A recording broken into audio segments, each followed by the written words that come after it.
Hey guys, welcome to the solution of problem 20. This is definitely one of the hardest problems we've posted, and the reason it's so difficult is that it actually uses a number of different areas of mathematics, but that also makes it very, very cool. So this looks like some trig identity, right? It's a bit more complicated than the normal ones we've seen, but everything's real. We've got a product here on this side. Some of you might not have seen that. But let's look at the case when n equals 3. So when n equals 3, this is saying that the product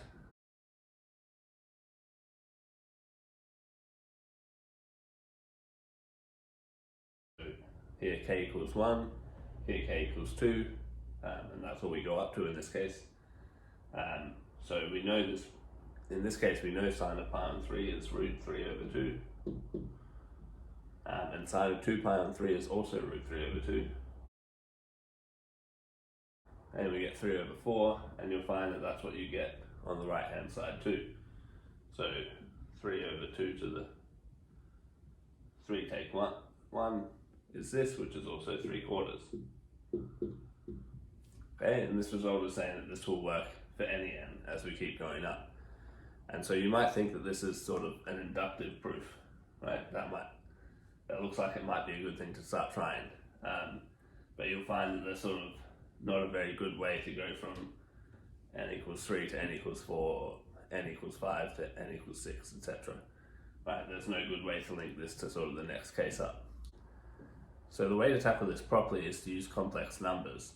The first thing we're going to use is Euler's identity. So this is one of the most famous identities in mathematics, and we can also use it to write sine in terms of the exponential function. Okay, we do this by looking at what e to the minus I theta is.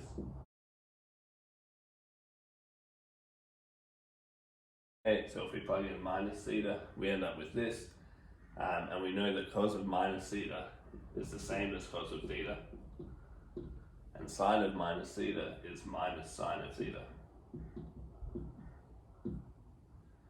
Okay, and so now if we subtract this from this, we end up with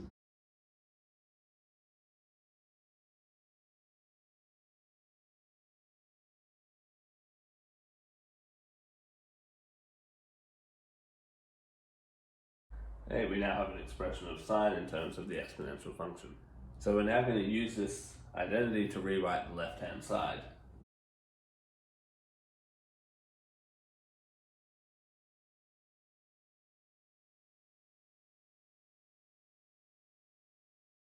Okay, so we can rewrite the left-hand side like this, just by using this identity. And the reason we want to do that is because exponentials work much nicer with products than sine and cos do. Okay, so we can first of all pull this 2i out. Okay, and this 2i is going to appear n take 1 times, right? The other thing we can do is factor this out from the top.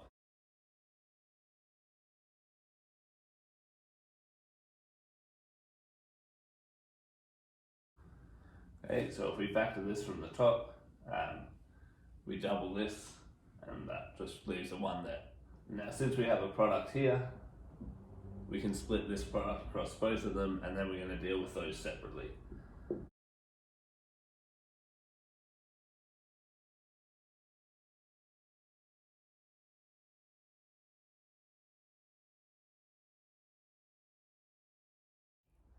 So we'll start with this product first because it's the easiest to deal with.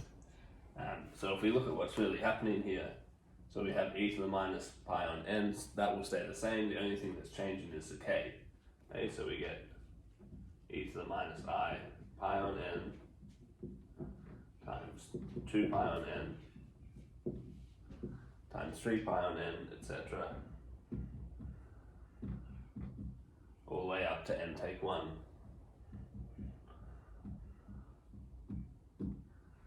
Okay, and because these are exponentials, when we multiply these together, we're going to add the exponents. Okay, and so we can pull out the pi on n from each of these, and we're going to be left with this sum. Okay, and this is a fairly standard sum to see, and we're adding up all the numbers from 1 to n minus 1. So one of the first sort of inductive proofs you ever do is probably showing that this is equal to n take 1 times n over 2. Okay, and that's good for us because the n's cancel out. And we're left with this.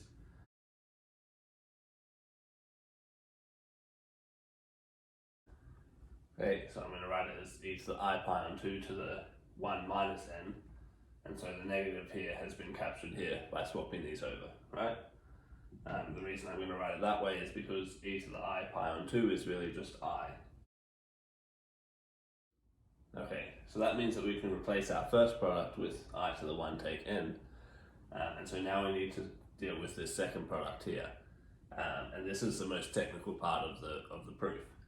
So it turns out that this product is going to end up being just this. And the reason it ends up being this is that all of these complex numbers are nth roots of unity. Okay, so this number here is what's called a primitive nth root of unity. What that means is that if I raise it to the power n, I get 1. And n is the smallest positive integer that will make this happen, right? So if I use a smaller number than n, I won't get 1 or get some other root of unity. So that means that this number is a solution or a root of this polynomial. Right? If I plug that in to here, I'll get 0. Okay. So that tells us this polynomial is going to factor this way.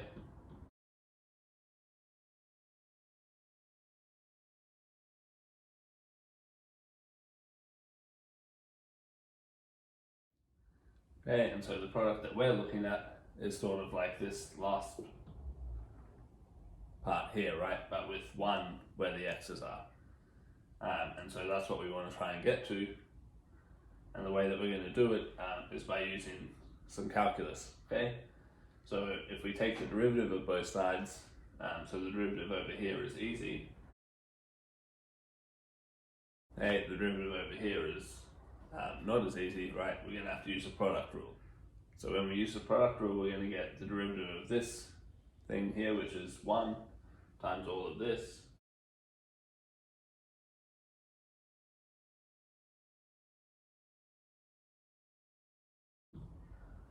Okay, and then we have to add on this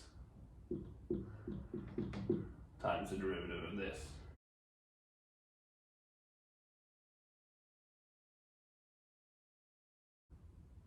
Okay, so that little dash is telling us to take the derivative, but it's not going to matter because what I want to do is I want to now evaluate this at x equals 1. Right, so if I make x equals 1 here, on this side I just get n. Okay, and on this side, when I put x equals 1 here, I get 0, and that just kills all of that, right? So it sort of doesn't matter what that ended up being. It's now all 0, and I'm just left with this thing.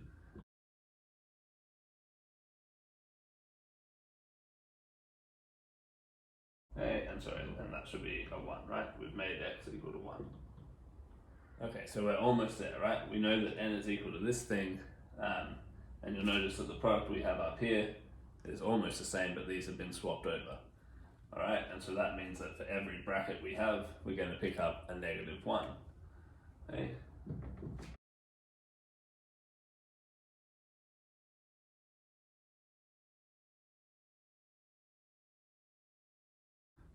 Alright, so we've done some simplifying here. Firstly, we've expanded this out, so we now have 1 on 2 to the n take 1.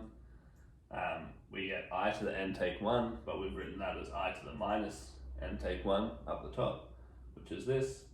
We then have this product that we expanded before, and now we know that this is equal to n, but we've got a minus 1 for every bracket. Okay, and so now we need to just do some manipulation. Okay, here we're going to get I squared, which is minus 1 to the 1 take n. That's going to cancel with this minus 1. Okay, and so these cancel out and we're left with n over 2 to the n take 1. So I think this is a really amazing example of how complex numbers can be used to give us real results, right? So when you just look at this identity, there's no complex numbers anywhere, right? It's all just, it's a real identity. It works with real numbers, but it really is coming in the background. There's all this complex analysis and algebra happening.